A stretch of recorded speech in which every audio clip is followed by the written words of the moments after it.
We are midway through the fabled meta, and somebody let the dogs out.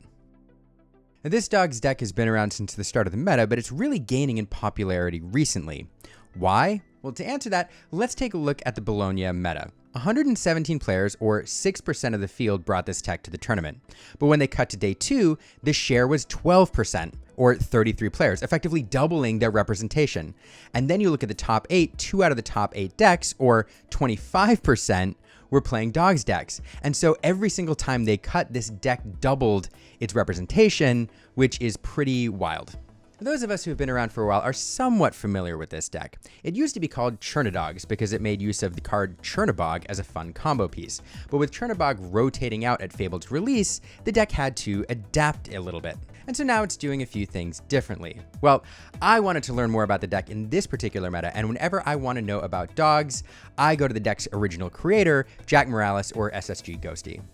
How would you describe this dog deck for players who have not played it before? So dogs is an interesting deck to describe because on the surface, it looks like just your typical aggro deck. And there are certainly some games when it can play out like that.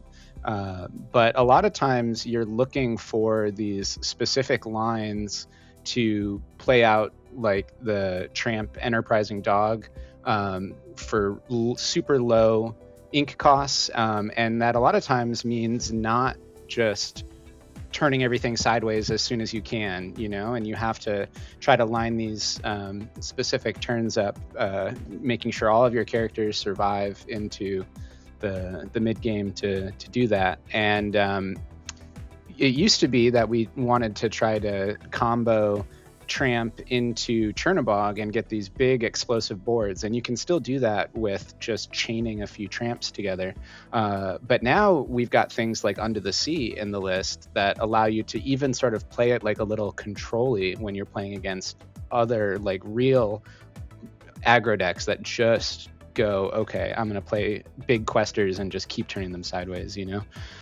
So yeah, the game plan can be a bit difficult to describe with this deck sometimes because, a lot of people will see it and just go, oh, it's an aggro deck. And it's like, well, kind of.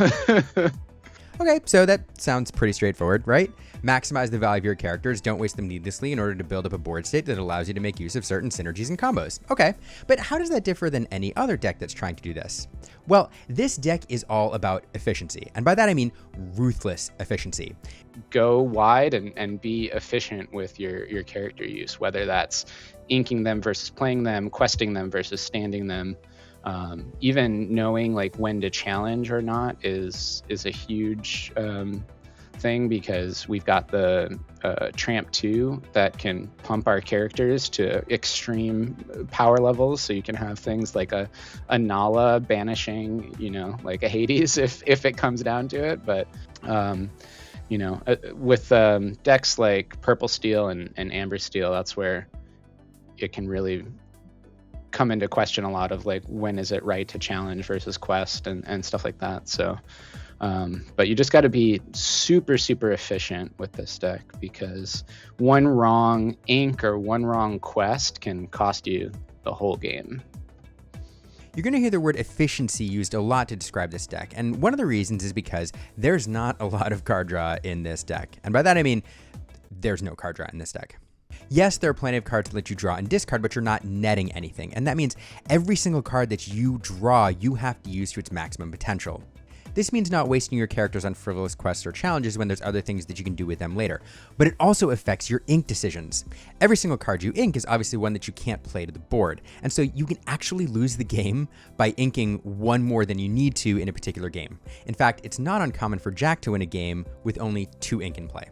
Try and utilize every character that we have to its utmost potential, which a lot of times means that we're not inking very much. You want to like ink the exact right amount, which for me often means planning to stay on 2 ink as long as possible, maybe going up to 3 if we need it, maybe going up to 4 if we need it.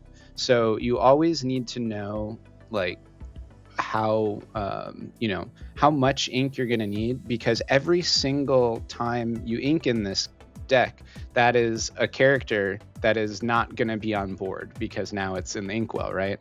So you always need to be aware of exactly how much ink you need with your current hand, because if you're going to be like shifting a lady, you're going to need 3 ink. If you're going to be playing out a bunch of Tramp 7s, you might need 3 ink, or you might be able to do it on 2.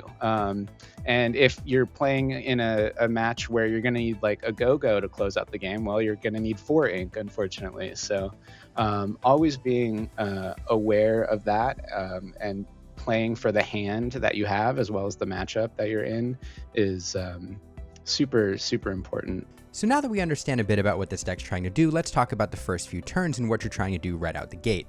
Well, as you may have guessed, you're trying to go wide, get as many characters on the board as possible.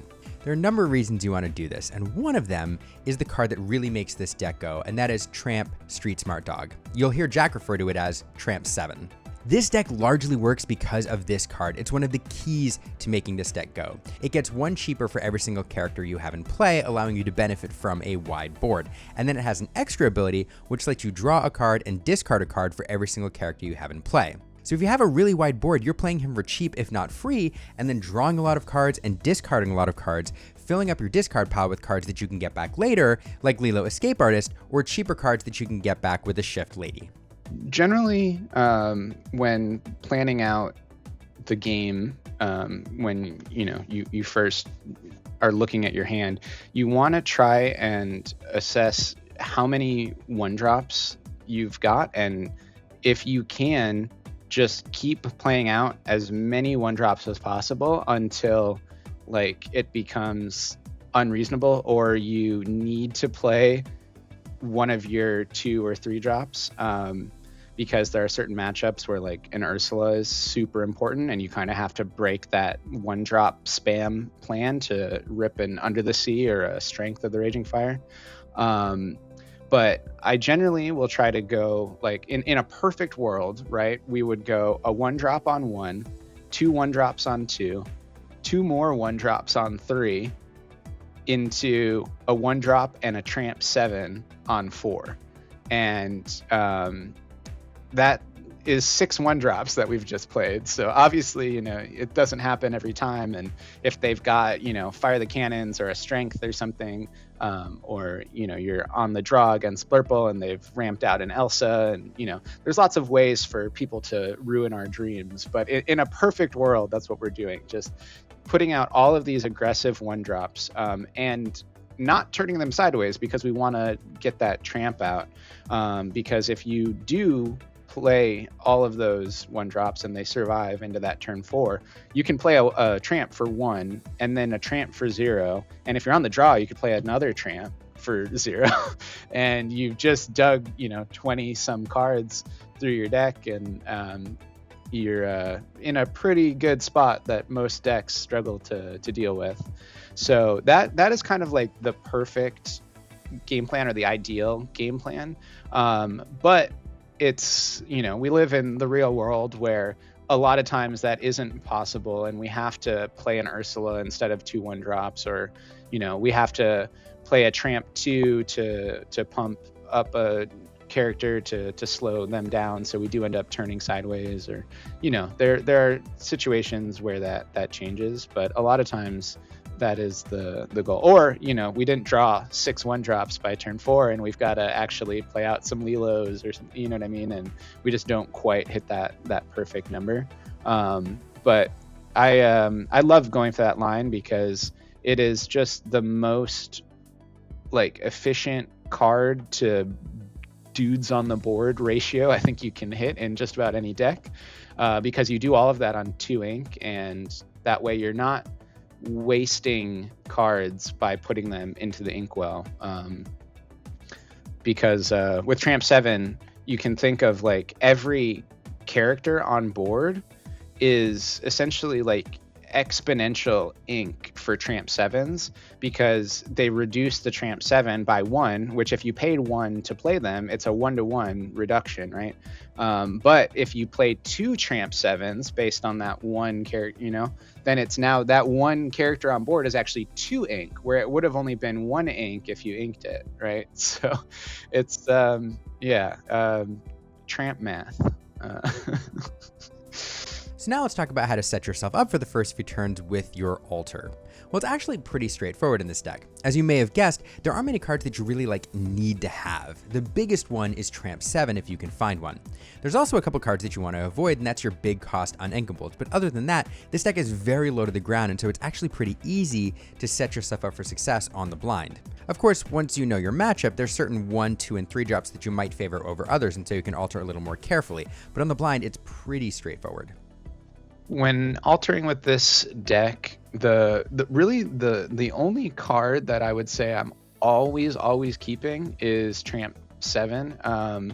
It used to be in the days of yore that there were some decks where you didn't actually want Tramp 7 because playing the relatively slower game plan of holding our guys up to try to combo out for Tramp 7 and Chernobog would actually cost you games because their removal was just so efficient. But in Core Constructed, there really isn't any deck that can threaten to do that, and you can really go for the Tramp 7 combo in every matchup. So I'm definitely keeping that card every time. And then the rest of it is usually pretty matchup dependent. Blind, I will usually keep an Ursula if I have it, just because you're never really going to be upset to hold an Ursula because she's inkable. So if turn 1 they ink a Rafiki and play a Captain Hook or something, you're okay, cool, it's purple steel, I'm going to hold this Ursula to rip the strength. Same thing if they ink a Tipo and play a Clarabelle, you're okay, cool, this is going to be our Under the Sea eater, And then if it turns out you're playing against Blurple where you really don't need Ursula, you just ink her and move on with your life. And then the rest of the deck is not irrelevant, but you've got just so much redundancy with all of the 1-drops that we run, where it's it doesn't matter so much if you have a Daisy on turn 1 versus a lady, unless you're playing against a deck that for sure has Fire the Cannons or something, and that's where you can kind of pick and choose more when you're not blind. Against green blue, I love keeping Pegasus, the little 1-drop evasive, because that deck runs almost no evasive, so you play that on turn 1 and he's getting you minimum 4 lore because he just gets to quest every single turn while they just watch. But you keep a Pegasus against a purple steel and it's probably going to get killed pretty quick. So a lot of the 1-drops tend to be kind of matchup dependent, but on the blind, you just whatever 1-drops you happen to have, you kind of just roll with it. If you've got a bunch of the cards I never really keep in the altar would be usually Lady Shift. She's an uninkable 5-drop that if you don't have the shift target, you're almost never playing. And even when you are playing her, she's usually more of the backup plan or the emergency glass we break when we're we need more gas, let's grab some stuff out of the discard. And same with Under the Sea. If I'm blind, I'm never keeping Under the Sea. That's a 8-cost uninkable card that we are, unless we have Bobby or something, we're never really getting it out of our hand if we don't play it. You can filter it out with Tramp 7, but it's tougher to get to Tramp 7 when you have an uninkable 8-cost in your hand, So most of the times I like to try to find the Under the Sea with Tramp 7 rather than hold it, So really it's just those big cost uninkables that I'm always pitching, Tramp 7 that I'm always keeping, and then everything else is just kind of a mixed bag in between. Okay, so it might be pretty intuitive, but I had to ask anyway. With all the 1-drops and low-cost characters in this deck, I asked Jack if he alters very aggressively to try to find that Tramp 7, and he said, "Oh yeah, yeah. Especially the way I've got my my current list build, I'm usually running like over 20 1-drops, which is an insane thing for a deck. But in this deck, it really is like correct, I feel, because 1-drops are so powerful in this deck and so effective, that it lets you do things like that, where it's like I can, open a hand full of stuff like daisies and merfolk and things that you would 100% keep in like any other deck, where you're like, oh cool, I've got all my 1-drops, my super aggressive opener, so you would keep that. But in this deck, you can send it all away to find that Tramp 7 and still end up with a bunch of 1-drops in your hand that are just as aggressive as the cards you pitched away, except now you have that Tramp 7, which is gonna like win you the game when you play it on turn 4 for 2 or 1. So I like mulliganing really aggressively with this deck. So now let's talk about your discard pile. We've already mentioned that the card draw in this deck is basically non-existent, but you actually have a few sneaky ways to gain some card advantage leveraging your discard pile. The first is Lilo Escape Artist, who for 2 ink can escape from your discard pile at the start of your turn, and you also have Lady Miss Park Avenue, which, when she enters play, can take 2 cards cost 2 or less out of your discard pile and put them in your hand.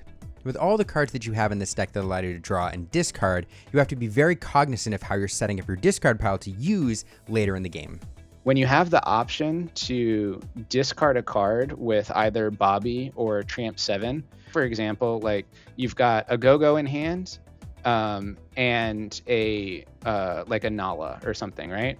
And you're gonna discard one with Bobby and ink the other one. You should always discard the card that you would rather grab back with Lady in the future, because there can be situations where on turn 2 or turn 1, you play a Bobby, you discard that Go-Go, you ink the Nala, and then on turn 7, you play a big Lady, you grab back a Go-Go that then ends up winning you the game, Whereas if you had flipped those 2 cards and you had inked the Go-Go and discarded the Nala, that avenue to victory is just completely gone. It takes some forethought and planning, but the same goes for like Tramp 2 in like the Amber Steel matchup. That card can be so essential to slowing them down if you don't find Under the Sea. So same situation, if you have the opportunity to discard one or ink it, you're almost always better off discarding it, because then you can get it back later. So since we mentioned Lilo, let's talk about her for just a second, because many players use her the wrong way. It's really common for players to forget that she's in there, or to use her as an insurance policy. Basically, when you run out of other cards in your hand or other options, you bring her into play because you've got nothing else to do. But what you really should be doing is looking for opportune moments to bring her into play when you already have cards on board that you're going to quest with, in order to make your opponent's challenging decisions just a little bit harder. Because the margin for error in this deck is so thin, using your Escape Artist properly is incredibly important. A lot of people will wait until they're like, well, I'm all out of cards, they just wiped my board, time to bring back Lilos, and it's like, no, not time to bring back Lilos. You got to bring back the Lilos when you've got a big board, and think about it as an extension of your hand and not like a last resort, because if you bring back Lilo when you have no other exerted characters, you may as well not have brought back Lilo, right? Like, it's just going to get eaten by one of their characters because they're not making a choice. But if you know that on that turn you're going to be questing with 5 different characters, bringing back a Lilo is an incredible choice there, because now they've got 6 characters that they need to clear when you quested with 5, and you're increasing your odds that those characters are going to last through to your next turn and be able to quest again. So yeah, always be thinking of Lilo as just like an extra card in your hand, and not, that like last resort button that you're going to hit when you're completely dead in the water and have no other options, Like, knowing at the start of your turn if you're going to be like questing is a huge indicator as to whether or not you should be bringing back Lilos. Because like, if there's, say, like a turn where okay, I'm going to be turning everything sideways this turn because the Tramp 7 in my hand is coming down, like, start doing that math right away, because there's a lot of times when you can fit a Lilo resurrection into that play, because she does, come in and discount Tramp. Granted, you're paying 2 instead of 1, so it does actually cost you something, but if you can fit it in, it's huge, because it's just another body on board that they have to deal with. And it also counts for Decisive Dog. You are playing the card out of the discard, so a lot of times hitting that 3 character count for Decisive Dog, Lilo can help add a lot to that. So don't forget about your Lilos. So let's talk about a couple other key cards in this deck that sometimes people misunderstand.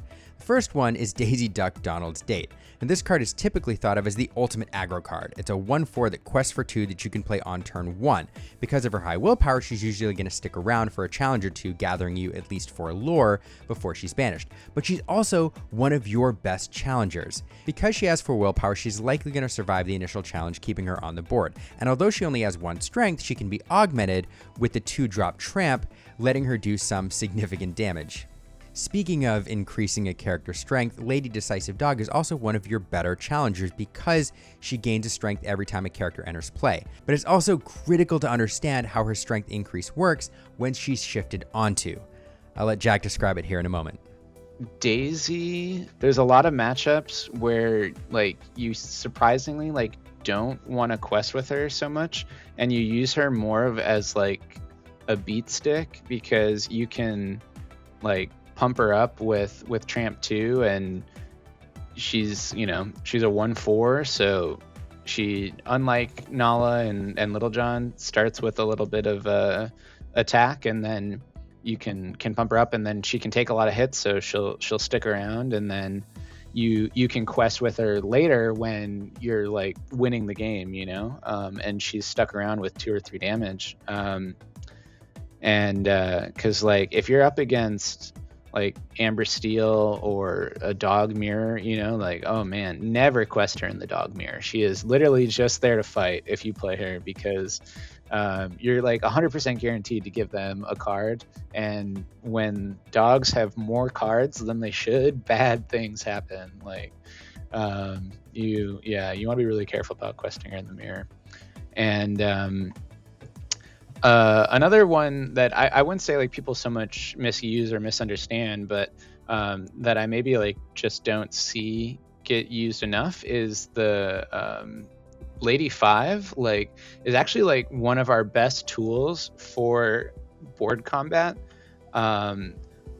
when not only just shifting her in general, because she's our only card that hits for more than 2 by default, but if you shift her, and also to a lesser extent the Decisive Dog, the Inkable Lady, because that thing, sometimes you'll build it up to the ability to quest for 3, and then instead of questing for it, you should just be challenging with it. But what I was going to say with the Shift Lady is that if you shift it onto Decisive Dog, it actually hits for 5 that turn, because Decisive Dog sees the shift get played on top of it.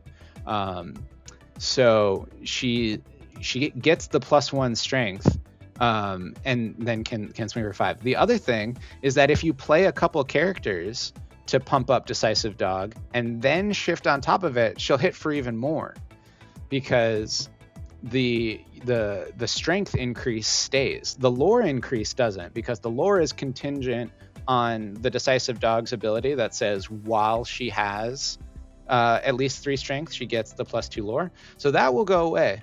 But if you really need to clear a a Tiana or something, right? You can play a character, shift Lady, and now your Lady is swinging for 7, which is enough to kill a Tiana without paying for the discount. Don't underestimate her ability to fight just in general, but especially so when you shift onto Decisive Dog. A lot of people don't know that about Decisive Dog. I told that to Zach before he went to Bologna, and he's like, wait, what? His mind was blown. So it can be important when it comes up. So the biggest mistake that people make with this deck, besides using certain cards inefficiently, is being too aggressive. This deck requires patience, and it's really easy to fall into the trap of thinking that you have to run underneath an opponent's deck to win, particularly certain decks in this meta.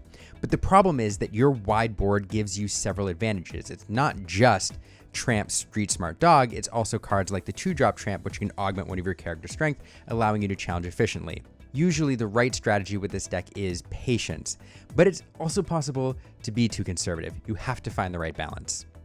I have had so many times where I just facepalm watching someone play when I was like, no, don't quest there. Like we're going to lose the game now, because it's like, it can be so easy with this deck to fall into that trap of like, oh no, I'm playing against Blurple, I gotta just go so that I can win the game before they're like spamming Hades and stuff. And you do want to try to do that, but you have to just like, when you have a character that's only gonna ever get one quest off before it's murdered by a Calhoun or something, like there's really no difference between it happening on turn 2, the turn after you played it, on turn 1, or it happening on turn 4 when you can turn 5 guys or 6 guys sideways at that time, right? Because it's like almost like overloading, where you want to make it so that they have to choose between all the different 1-drops and stuff that you've played, and can't just keep picking them off one by one as you're turning them sideways, as well as obviously the fact that we're building up to the Tramp 7 and trying to get value out of that, which you're never going to get if they're just killing your stuff every turn. So that's for sure like the biggest mistake that I've seen. Like almost in the opposite direction, that I'll see some people do sometimes is like, once they play their first Tramp 7, that they're still holding back, trying to like maybe play another one the next turn or something. And sometimes that is the correct move. If like you play your first Tramp and you just can't play out anymore and your hand is just 2 more Tramp 7s or something, like maybe you hold off one more turn. But a lot of times you're better off just, once you play that first Tramp 7, you filter towards stuff like a Shift Lady or something that then you can start turning sideways. Then the next turn play out that big lady, grab some of the stuff back that they cleared, and you can win the game in 2 or 3 turns just by going for those big quests and refilling. Or if you're on a version with like Chromacon, sometimes it can be worth it to hold off a turn after you play the Tramp 7 to just play that Chromacon and then turn everything. But you just gotta know when to hold and when to quest, because doing the wrong one at the wrong time will cost you the game. It can be tough sometimes to evaluate, but kind of just keeping an eye on their lore and your lore, because sometimes when you're holding back too much, they're just getting in too much free lore, just going like, okay, cool, I can just keep questing, right? Because this guy's not doing anything. So it's like a fine line you got to tread. So before we talk about tech cards, let's talk about matchups. Dogs actually is fairly good into most decks in the current meta. Because it can be aggressive early, it can run underneath some of the control decks, and if that doesn't work, there's not a lot of wide removal in their meta right now, so because dogs can go very, very wide very quickly, sometimes it's difficult for control decks to respond. Against more aggressive decks like Amber Steel or In the Mirror, Dogs is actually running Under the Sea now, which is a great answer to low-to-the-ground aggressive strategies. So speaking of Under the Sea, it's a card that you have to be careful of in Emerald Sapphire builds because it can shut down your wide board fairly effectively, but that's why you run Ursula Deceiver to pick that card. So that matchup can become a game of, do you have the Deceiver or not? The one deck that's actually a really rough matchup for Dogs right now is Amethyst Steel for a variety of reasons. It's not one that you want to see. It can shut down your game plan. It can also go wide. It's just not a great matchup for you. Purple Steel is a very tough matchup because they like just the way that their removal lines up. They've got Fire the Cannons, they've got Strength of a Raging Fire, they've got the Elsa. That matchup is always just a real headache to navigate. It is winnable. I won 75% of my Purple Steel matches at the relatively recent CCS event because I was running Scrump. Shout out to Colorless who innovated on that. The Scrump Under the Sea combo works wonders against them, but sadly that's kind of like the only matchup where you need it, and Scrump is kind of like a dead-ish card against the other three big decks. So I've kind of navigated away from that version of the build for now, just because I feel like I said, we're pretty well favored into the other three decks, in my opinion. So now let's talk tech cards and how you can adjust for certain matchups. There's actually not a ton of variance in the dog builds right now. One of the things that you see is different ratios between Emerald Chromacons and Under the Sea. There's also different things you can do with the 1-drops depending on what you're expecting to see. But other than shifting around the 1-drops and the ratio of Under the Sea to Emerald Chromacon, there's actually not a ton of variety. Yeah, so tech cards in this deck are pretty interesting. I would say that the biggest one is Under the Sea versus Chromacon and your counts on those. Because there are some people that are building it with just Chromacons, some with just Under the Sea, some with a mix of both. And they're kind of, going to be teched for different decks and matchups depending on that ratio. Because Under the Sea is going to help you more against things like Amber Steel and even Purple Steel, if you have Scrump as well, which I guess could also be another tech card that could be a big consideration. And then Chromacon is going to be better versus things like Blurple and really any deck that wants to be doing a lot of challenging and stuff. So I find, when deciding like which of those to gear more towards, it's a pretty good idea to consider like what you expect the field to be a lot of. Because, if you're going to see a lot of really aggressive decks, like also the mirror match, Under the Sea is so much better than Chromacon, so, like I would definitely go more Under the Sea if you're expecting lower to the ground aggressive stuff, and then more Chromacon if you're expecting to see a lot more kind of control-y, challengey decks, because Chromacon's even pretty good against Purple Steel too, so like a good mix can be good against them. Ursula is a card that like I've seen some people debate as a tech card, but I think it's a mainstay. Like I don't think you ever cut that, but if for some reason you're considering cutting it and you're thinking of going somewhere where you're expecting a lot of like heavy songs, make sure you're on 4 of it, I guess. But a lot of the 1-drop choices too, I would consider like tech options, because things like Merfolk and Pegasus are going to be a lot better against like green, blue, and Blurple, because they can get a lot of mileage when they're left unchecked. But against like Amber Steel and Purple Steel, a lot of them are running like Fire the Cannons and stuff now, so you will be pretty sad a lot of times when you play those cards against them. And the reverse goes for stuff like the 04s, Nala and Little John. I think those are really good against the steel decks and a little lackluster against the blue decks, because they're only going to quest for 1, and a lot of times they're not going to have big wide boards to challenge your 01s and your evasives. So kind of figuring out which set of 1-drops can be really important for the room. There's one more thing I need to mention as far as tech choices go for the deck on the heels of Bologna. If you look at both the top 8 deck lists, they've worked in the Aurora holding court into Tiana restaurant owner lines. Now this is a combo that we usually see in Amber Steel builds nowadays, but it's been used to great effect here in this Dogs build. And there is a reason that not all dog decks choose to run Tiana. She can disrupt your go wide strategy, and at 3 ink you're giving up a 3 slot, and she can force you into that 3rd ink earlier than you want to if you don't have the Aurora. But hey, you can't argue with success, right? So while diving into this deck with Jack, there was one more question that I really wanted to know. But before I tell you the answer to this very exciting question, if you're enjoying this video or any of our other content, please consider hitting that subscribe button below and maybe the notification bell and all the things and follow along.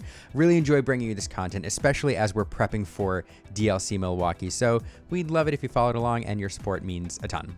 If you think of each deck as having a script or a story, there are certain moments in that story where you know whether or not you're going to win or lose. So I wanted to ask Jack, what is the turn with this deck when you kind of get a feel for whether or not you're going to win or lose the game, or get a feeling for how the game is going to go? Turn 3 is super, super important, because turn 3 is going to be the turn where you really need to know your game plan, because if you're going for like a traditional Tramp combo game, you should hopefully be trying to just stay on 2 ink and not even ink that 3rd ink if you can, keep spamming those 1-drops. But if you need to play an Ursula in that game, turn 3 is probably going to be the turn where you play it, which means you really need to know, like, okay, are we going up to 3 ink this game so that I can play an Ursula and a 1-drop, or maybe a family dog that plays out an Ursula as well, or that's also where you kind of need to assess, like, maybe it isn't even an Ursula game, but you're not finding all the 1-drops you were hoping to. So you're like, okay, maybe we are going to have to go to 3 ink so that we can play this Tramp on turn 4, because I'm only going to have out 4 characters or something, So turn 3, I find to be, it's like the biggest like pivot point where you need to, like, that's where you decide, like, what direction are we going? Because if you need to ink that turn and don't, you could lose. If you ink when you're not supposed to, you could lose. So it really, turn 3 is so impactful in this deck. And like, you'd think it would be turn 4, because turn 4 is where we like pop off with the Tramp and stuff, but turn 3 is where you should know whether or not that's a possibility going. You really have to think far ahead with this deck. So turn 3, I think, is just so important. So overall, Dogs has been around for the last couple sets, and it doesn't seem to be going anywhere anytime soon, especially in this meta where it's just rising in popularity. Dogs is a really good option for the meta right now, just because it has good matchups into just about everything. There's really not a single deck that I can sit across from and think, okay, this is an automatic 0-2 for me, The fact that the deck is so consistent in its ability to go wide and get aggressive amounts of lore very quickly, and even fight for board really effectively with things like Tramp 2 and Under the Sea, means that there's really no game where you're just like out of it. You've always got a chance to fight for it and win the match, pretty much regardless of what you're up against. It does have a pretty big learning curve, I think. When you first pick up the deck, there's going to be a lot of times where you're going to, make mistakes with what you ink, or even what 1-drops you play at certain phases of the game and certain matchups and stuff like that. But once you have a lot of reps with it and know your matchups, I think it becomes just ridiculously effective. So Even with the loss of our boy Chernabog, I think it is still just an absolute monster. And also with the severe lack of efficient removal in this meta, I don't think there's really ever been a better time to play dogs.